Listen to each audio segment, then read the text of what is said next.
time to use up some leftover food. And so what I have here are some tortillas, that salsa verde that is so amazing. I have plenty of onion, some Fresno peppers. So I'm thinking breakfast burrito. Now, problem is, I got these Ezekiel sprouted grain tortillas from Food for Life, and while they're super healthy, they all just constantly break and shred when you try to take them apart. So it's going to be hard to turn this into a good burrito, but I'm still going to do it. I just wish I had a real flour tortilla because there's some fun burrito technique stuff that I could show you if I had a good tortilla. We're going to do our best here. It'll probably crack, but that's okay. It'll be yummy, and you'll still learn some cool stuff, hopefully.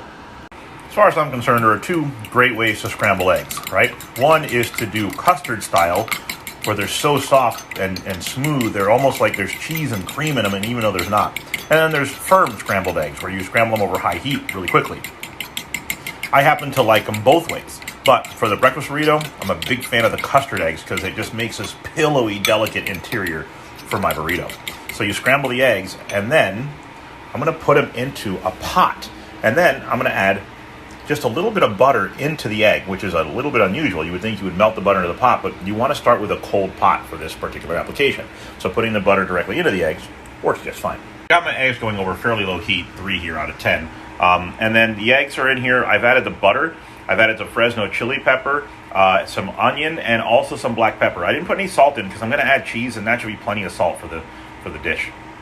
At the same time, I'm warming up a tortilla. That should hopefully make it more pliable. Again, with these Food for Life tortillas, they tend to break when I roll them. But this will help them at least a little bit along. The eggs are just barely starting to cook now. You can see that they're starting to firm up a bit. I'm going to stop them before they're totally firm and add the cheese to cool them down and stop the cooking process. So we'll see that soon. Oh yeah, now they're almost there. You can see if I scrape from the bottom, I get cooked egg, right? So I'm now starting to fold that cooked egg up into it, and that should finish the game. So there they are. They're pretty much cooked. You can see there's still some wetness to it, but that's going to continue to carry over cook.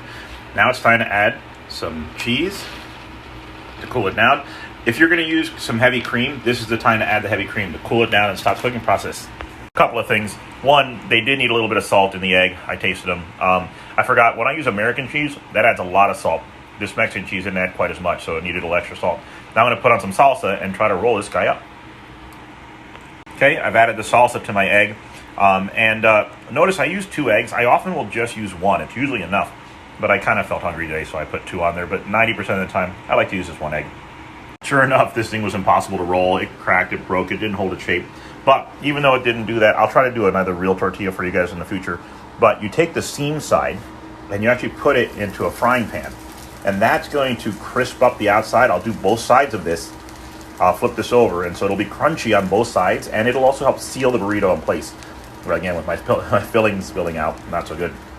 But this is the best part of my burrito technique, is just doing this final little sear on top and bottom. Add crisp. So there's my final product. You can see my blowout down here. But on a white tortilla, when you brown it, it looks real beautiful, and of course has that wonderful crunchy texture. Let's start with the crunchy end, the blowout end. Yeah, even though the tortilla is a mess, my God, it tastes so good. That salsa verde I made is just so yummy. It can make a piece of shoe leather taste good. So, if you're not a big breakfast burrito person, maybe you want to try it. Try some of my techniques, especially that little crisping at the end thing, and maybe you'll like it. I have an actual real flour tortilla, so it'll roll right and it'll seal right. She is ready to roll up. So there's my perfect little baby 1.5 egg burrito. Look at that beautiful color. Put in some of that sauce. And dig in. So creamy.